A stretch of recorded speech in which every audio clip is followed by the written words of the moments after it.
दोस्तों, जब देश के गृह मंत्री के खिलाफ खुद संघ के मुखिया यानी आरएसएस के मुखिया आवाज उठाने लगे तो समझ जाइए कि पानी सिर से ऊपर जा चुका है। अब बात सिर्फ विपक्ष की नहीं है, अब बात सिर्फ जनता की नहीं है, अब तो घर के अंदर से आवाज उठ रही है और घर के अंदर से उठी आवाज हमेशा सबसे भारी पड़ती है। जी हां, अमित शाह की कुर्सी अब सचमुच हिल रही है और इस बार हिलाने वाला कोई और नहीं, खुद संघ है। मोहन भागवत हैं, वही संघ जिसे भाजपा की मदर ऑर्गेनाइजेशन कहा जाता है, वही संघ जिसकी छांव में बीजेपी बड़ी हुई है, वही संघ जिसके बिना बीजेपी की कल्पना भी नहीं की जा सकती थी। दोस्तों, बीती रात दिल्ली में जो कुछ हुआ वो बहुत असाधारण था। संघ और बीजेपी के बीच लंबी बैठक चली, घंटों तक मंथन हुआ, कोर ग्रुप बैठा, नाम बदले गए, संभावनाएं तोली गई, हिसाब लगाए गए और सूत्रों की माने तो एक बड़ा फैसला होने वाला है। शायद अमित शाह का इस्तीफा या फिर कम से कम विभाग बदला जाएगा, यानी उन्हें गृह मंत्रालय से हटा करके कहीं और भेज दिया जाएगा। यह खबर सुनकर के आपको यकीन नहीं हो रहा होगा। कुछ महीने पहले तक ये सोचना भी मुश्किल था, लेकिन आज हालात वो नहीं है जो कल थे। कल तक जो आदमी अपराजय दिखता था, आज उसकी कुर्सी के नीचे से जमीन खिसक रही है। और ये सब कुछ अचानक नहीं हुआ है, ये सब एक लंबी प्रक्रिया का नतीजा है जो पिछले कई महीनों से चल रही थी। दोस्तों, समझते हैं कि पूरा माजरा क्या है। बात यह है कि पिछले कुछ हफ्तों में देश में एक बहुत बड़ा आंदोलन खड़ा हो गया है। छात्रों का आंदोलन, युवाओं का आंदोलन, जेनजी का आंदोलन। जो लड़के लड़कियां अब तक चुप थे वो सड़कों पर आ गए। जंतर मंतर पर धरना हुआ, मुंबई में प्रदर्शन हुए, बंगाल में हुए, चेन्नई में हुए, बेंगलुरु में हुए और सिर्फ भारत में नहीं, अमेरिका तक में इसकी गूंज सुनाई दी। सरकार ने इसका जवाब क्या दिया? लाठीचार्ज, पैलेट गन, आंसू गैस, छात्रों के सर फोड़े गए, छात्राओं के साथ बदसलूकी की गई, एक शिक्षा मंत्री की कुर्सी गई, धर्मेंद्र प्रधान को इस्तीफा देना पड़ा। यह पहला विकेट था और जब पहला विकेट गिरता है तो टीम का मनोबल टूटने लगता है, बाकी विकेट भी लड़खड़ाने लगते हैं और आज उसी लड़खड़ाहट का सबसे बड़ा शिकार अमित शाह बनते नजर आ रहे हैं। दोस्तों, अब बात करते हैं मोहन भागवत के उस बयान की जिसने पूरी बीजेपी में हड़कंप मचा दिया है। 6 अगस्त की शाम की बात है। मोहन भागवत जी ने खुले तौर पर कहा कि जो लोग जेनजी को गालियां दे रहे हैं उन्हें इसका नतीजा भुगतना पड़ेगा। ये छोटी बात नहीं थी, क्योंकि ये गालियां किसने दी थी ये सबको पता है। बीजेपी के सांसदों ने, बीजेपी की सांसद कंगना रनौत ने जेनजी को गटर जनरेशन तक कहा था। गिरिराज सिंह जैसे मंत्री ने भी बचकाने बयान दिए थे। निशिकांत दुबे ने आंदोलन को विदेशी फंडिंग से जोड़ दिया था। कहीं इस्लामिक फंडिंग की बात हुई, कहीं आतंकी बता दिया गया। यहां तक कि केरल के संघ के ही एक बड़े नेता टीजी मोहनदास ने प्रदर्शनकारी लड़कों के बारे में इतना घिनौना बयान दे दिया था कि सुनकर के आत्मा सिहर जाए। उन्होंने कहा कि अगर उनके पास अधिकार होता तो प्रदर्शनकारियों पर गोली चलवाते और छात्राओं के साथ अश्लील बर्ताव करते। इस बयान पर केरल में एफआईआर तक दर्ज हुई। दिल्ली में पूर्व सांसद रमेश बिधूड़ी ने भी अपनी पुरानी गाली गलौज वाली आदत के मुताबिक जंतर मंतर के प्रदर्शनकारियों को पंचर बनाने वाले तक कह डाला। यानी हर तरफ से जहर उगला जा रहा था, लेकिन आम जनता का, छात्रों का दर्द कोई नहीं समझ रहा है। ऐसे में मोहन भागवत ने वो कहा जो शायद बीजेपी ने कल्पना भी नहीं की थी। दोस्तों, मोहन भागवत ने कहा कि अगर किसी पर आंख बंद करके भरोसा किया जा सकता है तो वो जेनजी है। उन्होंने कहा कि जेनजी पूरी तरह ईमानदार है, देशभक्त है। उन्होंने पूछा कि इनसे संवाद के बजाय इन पर गोलियां क्यों चलाई गई। ये सीधा सीधा सवाल था और ये सवाल किस पर था बताने की जरूरत नहीं, क्योंकि दिल्ली पुलिस गृह मंत्रालय के अधीन है और गृह मंत्रालय अमित शाह के हैं, तो सवाल सीधे अमित शाह पर उठता है। भागवत जी ने आगे कहा कि अगर छात्र आंदोलन कर रहे हैं तो उनकी बात सुननी चाहिए। संवाद में कमी के कारण ही ये स्थिति बनी है। समाज में कोई भी बदलाव करना है तो सबको साथ लेकर चलना होगा, बांटने से कोई काम नहीं होता। ये वो बातें थी जो पिछले कई महीनों से राहुल गांधी कह रहे थे, ये वो बातें थी जो पूरा इंडिया गठबंधन कह रहा था और अब यही बात संघ प्रमुख भी कह रहे हैं। यानी एक तरफ से मोहन भागवत ने राहुल गांधी और विपक्ष के स्टैंड को ही मान्यता दी है। दोस्तों, ये बहुत बड़ी बात है, इसे यूं ही हल्के में नहीं लिया जा सकता है, क्योंकि जब घर का मुखिया कहता है कि हमारा बड़ा बेटा गलत कर रहा है तो पूरे मोहल्ले के सामने वो बेटा शर्मिंदा हो जाता है। यही हुआ बीजेपी के साथ। संघ ने वो बात कह दी जिसे सुनकर के बीजेपी के पास कोई जवाब नहीं था। दोस्तों, इसके बाद जो हुआ वो और भी दिलचस्प था। कुछ दिन पहले महाराष्ट्र में संघ का एक बड़ा कार्यक्रम हुआ था। इसमें करीब 2000 जेनजी युवाओं को खास तौर पर आमंत्रित किया गया था और वहां मोहन भागवत जी ने खुद कहा कि ये बच्चे विरोध प्रदर्शन कर रहे हैं क्योंकि इनके अंदर कोई दर्द है, कोई तकलीफ है, इसीलिए आवाज उठा रहे हैं, इनकी आवाज़ को दबाना समाधान नहीं है, इनकी आवाज़ को सुनना समाधान है। ये बहुत महत्वपूर्ण बयान था, क्योंकि इसका मतलब है कि संघ अब जेनजी को दुश्मन नहीं मानता। संघ अब ये मानता है कि इन बच्चों के पास असली मुद्दे हैं, असली सवाल है, और इस सवालों का जवाब देना सरकार की जिम्मेदारी है। यानी संघ ने पूरी तरह से अपना रुख बदल दिया है, और ये बदलाव अचानक नहीं आया है। ये इसलिए आया है क्योंकि संघ के अपने कार्यकर्ता, अपने प्रचारक, अपने स्वयंसेवक भी अब ये कह रहे थे कि सरकार गलत रास्ते पर जा रही है, जमीन पर हालात खराब हैं, लोग नाराज हैं, और अगर संघ ने अभी दखल नहीं दिया तो आगे बहुत बड़ा नुकसान होगा। दोस्तों, संघ की जो सोच है वो बीजेपी की सोच से बहुत अलग है। संघ लंबी सोचता है, संघ को देश में हमेशा रहना है, अगले 100 साल 200 साल तक की योजना बनाता है, लेकिन नेता तो 5 साल 7 साल 10 साल तक ही एक्टिव रहते हैं। सेहत साथ देती है तब तक, इसके बाद कोई नया आदमी आ जाता है। इसीलिए संघ के लिए किसी एक नेता से ज्यादा महत्वपूर्ण है संगठन का भविष्य, और जब लगता है कि कोई नेता संगठन के भविष्य के लिए खतरा बन रहा है तो संघ उसे किनारे कर देता है। ये पहले भी हो चुका है और अब भी हो सकता है। दोस्तों, संघ को अमित शाह पसंद नहीं है, ये कोई नई बात नहीं है। बरसों से ये चर्चा चल रही है। अमित शाह खुद को मोदी के बाद नंबर 2 मानते हैं, खुद को अगला प्रधानमंत्री समझते हैं, लेकिन संघ ये नहीं चाहता। संघ की अपनी लिस्ट है, संघ की अपनी पसंद है, और उस लिस्ट में अमित शाह का नाम शायद कहीं नहीं है। इसीलिए जब भी मौका मिलता है संघ अमित शाह की राह में रुकावटें डालता है, कभी कोई बयान देकर, कभी कोई नाराजगी जता करके, कभी कोई कदम उठा करके। और इस बार तो मौका बहुत बड़ा था, इस बार तो सीधा सीधा अमित शाह के मंत्रालय पर सवाल उठा। इसीलिए संघ ने कोई देरी नहीं की, तुरंत बयान आया, तुरंत रुख साफ हो गया, और तुरंत बीजेपी के अंदर हड़कंप मच गया। दोस्तों, बीती रात जो हुआ वो बहुत रोचक है। खबरें आ रही है कि प्रधानमंत्री कार्यालय और संघ मुख्यालय के बीच पूरी रात संदेशों का आदान प्रदान होता रहा। बीजेपी के कोर ग्रुप में तमाम बड़े नेता मौजूद थे, जेपी नड्डा थे, राजनाथ सिंह थे, अमित शाह भी थे। बड़ी बड़ी चर्चाएं हुई। कहा जाता है कि बीच में अमित शाह इतने नाराज हो गए कि मीटिंग छोड़ करके चले गए। ये बात कितनी सच है ये तो अंदर बैठे लोग ही बता सकते हैं, लेकिन इतना तय है कि माहौल बहुत तनावपूर्ण था। और तनाव क्यों था? क्योंकि विकल्प कम थे। एक तरफ संघ का दबाव, दूसरी तरफ विपक्ष का दबाव, तीसरी तरफ जनता का दबाव, और चौथी तरफ अमित शाह की अपनी जिद। इन सब के बीच रास्ता निकालना आसान नहीं था।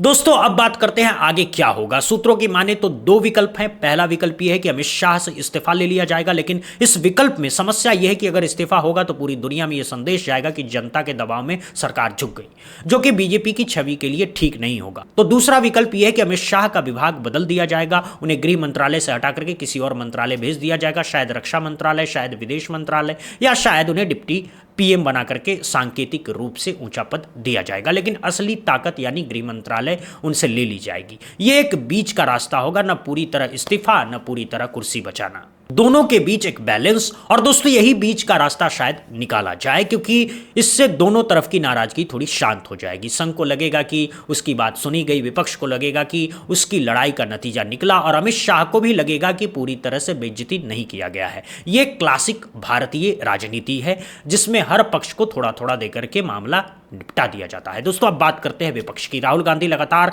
ये मुद्दा उठा रहे थे। पूरा इंडिया गठबंधन इसे लेकर के आवाज बुलंद कर रहा था, संसद में हंगामा हो रहा था, मीडिया में बहस हो रही थी, सोशल मीडिया पर अभियान चल रहा था, और सबसे बड़ी बात कि छात्र सड़कों पर थे, यानी विपक्ष, मीडिया, छात्र और अब संघ सब एक ही दिशा में खड़े हो गए हैं। ऐसे में सरकार के पास कोई विकल्प नहीं बच रहा है। जब चारों तरफ से दबाव आए तो सबसे कमजोर कड़ी को कुर्बान करना पड़ता है, और शायद यही अब होने वाला है। दोस्तों, अभिजीत दीपके ने भी 6 अगस्त को एक बड़ा ऐलान कर दिया। उन्होंने कहा है कि अब वो पूरे देश में उतरेंगे, सिर्फ शिक्षा नहीं, बेरोजगारी का मुद्दा भी उठाएंगे, न्यायपालिका की भूमिका पर भी सवाल उठाएंगे, और मीडिया जो अपने आप को लोकतंत्र का चौथा स्तंभ कहती है उसकी भी असलियत सामने लाएंगे। यानी अब आंदोलन सिर्फ एक मुद्दे तक सीमित नहीं रहेगा, ये पूरे सिस्टम के खिलाफ खड़ा हो जाएगा। और जब आंदोलन इतना बड़ा हो जाता है तो सरकार के पास बचने की जगह कम हो जाती है। इसीलिए तत्काल कोई फैसला लेना जरूरी हो गया है। अगर आज फैसला नहीं हुआ तो कल हालात बेकाबू हो सकते हैं, और बीजेपी को यह अच्छी तरह पता है। दोस्तों, अमित शाह की हालत क्या है ये भी देख लीजिए। पिछले कई हफ्तों से वो लगभग गायब है, संसद में नहीं आ रहे हैं, विपक्ष के सवालों का जवाब नहीं दे रहे हैं, मीडिया के सामने भी नहीं आ रहे हैं। पहले तो कहा जा रहा था कि व्यस्त हैं, फिर कहा जा रहा है कि तबीयत ठीक नहीं है, अब कहा जा रहा है कि राजनीतिक चुप्पी है। लेकिन सच ये है कि उनके पास जवाब देने के लिए कुछ नहीं है, क्योंकि जो कुछ हुआ उसकी जिम्मेदारी सीधे तौर पर उन्हीं पर आती है। दिल्ली पुलिस उन्हीं के अधीन है, लाठीचार्ज का आदेश उन्हीं के नाक के नीचे से गया, और अब इसका हिसाब कौन देगा? कोई मजिस्ट्रेट अकेले तो इतना बड़ा फैसला ले नहीं सकता, तो जवाब उन्हीं को देना पड़ेगा। और चूंकि जवाब नहीं है इसलिए वो सामने नहीं आ रहे। ये छिपने की राजनीति ज़्यादा दिन तक नहीं चलेगी, एक दिन तो सामने आना ही पड़ेगा, और उस दिन शायद कुर्सी भी छोड़नी पड़े। दोस्तों, एक बात और गौर करने वाली है, जब कोई मंत्री इस तरह से लंबे समय तक अनुपस्थित रहता है तो सरकार की छवि भी खराब होती है। लोगों को लगता है कि कुछ बहुत बड़ा गड़बड़ है, और ये भावनाएं जनता में तेजी से फैलती है। सोशल मीडिया पर मीम बनने लगते हैं, यूट्यूब पर वीडियोज बनने लगते हैं, ट्विटर पर हैशटैग चलने लगते हैं, हर तरफ ये चर्चा होने लगती है कि आखिर अमित शाह कहाँ हैं। और जब ये सवाल हर घर तक पहुंच जाता है तो सरकार के पास कोई विकल्प नहीं बचता। दोस्तों, संघ ने एक और बहुत महत्वपूर्ण बात कही। मोहन भागवत जी ने कहा कि किसी भी आंदोलन को सिर्फ इसलिए राष्ट्रीय विरोधी नहीं कहा जा सकता क्योंकि लोग सड़क पर उतर करके सवाल पूछ रहे हैं। असहमति और सुधार की मांग लोकतंत्र का स्वाभाविक हिस्सा है। ये बहुत गहरा बयान है, क्योंकि पिछले कई सालों से बीजेपी की यही रणनीति रही है कि जो भी विरोध करे उसे राष्ट्र विरोधी घोषित कर दो। किसान आंदोलन हुआ तो किसानों को खालिस्तानी कहा गया, शाहीन बाग हुआ तो टुकड़े टुकड़े गैंग कहा गया, पहलवानों का प्रदर्शन हुआ तो उन्हें भी बदनाम किया गया। यह पैटर्न बरसों से चलता आ रहा है, और अब संघ खुद कह रहा है कि यह पैटर्न गलत है। यह बहुत बड़ा वैचारिक बदलाव है। इसका मतलब है कि संघ अब यह मान रहा है कि बीजेपी की रणनीति असफल हो रही है, और अगर रणनीति नहीं बदली तो 2029 के लोकसभा चुनाव में बड़ा नुकसान हो सकता है। दोस्तों, 2029 के चुनाव का जिक्र इसलिए जरूरी है क्योंकि संघ अब से ही उसकी तैयारी में लगा है। संघ जानता है कि 2024 में क्या हुआ था। बीजेपी 240 पर अटक गई थी, बहुमत से बहुत पीछे। नीतीश और नायडू के सहारे सरकार बनी, यानी बीजेपी की जमीन खिसक रही है। अगर अभी नहीं संभाला तो अगली बार शायद सरकार भी न बने, और अगर सरकार नहीं बनी तो पूरा हिंदुत्व का एजेंडा खतरे में पड़ जाएगा। इसीलिए संघ अभी से करेक्शन करना चाहता है। पहली गलती तो सुधारनी है, वो है छात्रों के प्रति रुख।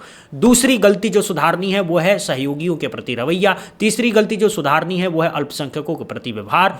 और ये सब गलतियां सुधारने के लिए संघ को कुछ मोहरों को हटाना पड़ेगा, और शायद पहला मोहरा अमित शाह होंगे। दोस्तों, नीतीश कुमार और चंद्रबाबू नायडू का भी इस पूरे मामले में बड़ा हाथ है। ये दोनों भी अंदर ही अंदर अमित शाह से नाराज बताए जाते हैं। नीतीश कुमार को तो अमित शाह ने चुनाव से पहले ही बता दिया था कि आप अब मुख्यमंत्री नहीं बनेंगे। ये अपमान नीतीश कुमार कैसे भूलेंगे? भूलेंगे नहीं, बदला जरूर लेंगे, और ये बदला लेने का सबसे अच्छा मौका अभी है। जब चारों तरफ से अमित शाह घिरे हुए हैं, तब अगर नीतीश कुमार और नायडू ने भी दबाव बना दिया तो मोदी जी के पास कोई विकल्प नहीं बचेगा। कहा भी जा रहा है कि इन दोनों ने अंदर ही अंदर संदेश भेजा कि अगर अमित शाह गृह मंत्री रहे तो एनडीए में रहना मुश्किल हो जाएगा। ये सीधी धमकी है, और इस धमकी को बीजेपी नज़रअंदाज नहीं कर सकती है, क्योंकि सरकार इन्हीं दोनों के भरोसे चल रही है। दोस्तों, अब बात करते हैं कि अगर सचमुच अमित शाह हटे तो उनकी जगह कौन आएगा? ये भी बड़ा सवाल है। कुछ नामों की चर्चा हो रही है। राजनाथ सिंह पहले भी गृह मंत्री रह चुके हैं, वो फिर से आ सकते हैं। नितिन गडकरी का भी नाम चलता है। योगी आदित्यनाथ को भी लाया जा सकता है, हालांकि उन्हें राज्य से हटाना मुश्किल होगा। कुछ लोग जेपी नड्डा का नाम भी ले रहे हैं। असल में जो भी आएगा वो अमित शाह जैसा शक्तिशाली नहीं होगा, क्योंकि अमित शाह ने पिछले 10 सालों में जो पकड़ बनाई है वो किसी और की नहीं है। तो नया गृह मंत्री अपेक्षाकृत नर्म होगा, जो जनता से बात करेगा, जो विपक्ष से भी संवाद रखेगा, जो हर बात को टकराव में नहीं बदलेगा। यही तो संघ चाहता है, यही तो जनता चाहती है, और यही अब होगा। दोस्तों, 7 अगस्त का दिन बहुत महत्वपूर्ण माना जा रहा है। संसद से लेकर के सड़क तक हर जगह इंतजार है कि आखिर क्या होगा। क्या अमित शाह इस्तीफा देंगे? क्या उनका विभाग बदला जाएगा? क्या मोदी जी कोई तीसरा रास्ता निकालेंगे, या फिर संघ को मनाने की कोई नई कोशिश की जाएगी? ये सब कुछ ही घंटों में साफ हो जाएगा। लेकिन एक बात तय है कि जो चल रहा है वो अब लंबा नहीं चलेगा। कोई ना कोई फैसला बहुत जल्द होगा, क्योंकि हर बीतता दिन बीजेपी के लिए मुसीबत बढ़ रहा है। हर दिन नए विरोध, नई खबरें, नए सवाल। दोस्तों, एक बात और मैं कहना चाहता हूं, ये जो पूरा घटनाक्रम है वो हमारे लोकतंत्र के लिए एक बहुत बड़ा सबक है। ये बताता है कि जब जनता आवाज उठाती है तो बड़े से बड़ा सिंहासन हिलता है। ये बताता है कि सत्ता कोई अजर अमर चीज नहीं है। यह बताता है कि कोई भी नेता चाहे कितना भी शक्तिशाली क्यों ना हो, जनता के आगे नहीं टिक सकता। छात्रों ने आवाज उठाई, जनजी ने आवाज उठाई, और उनकी आवाज ने वो कर दिखाया जो बड़े बड़े राजनीतिक विश्लेषक नहीं कर पाए। ये हमारे लोकतंत्र की जीत है, ये जनता की जीत है, ये सवाल पूछने की जीत है, और सबसे बड़ी बात ये उम्मीद की जीत है कि इस देश में अभी भी असहमति की जगह है,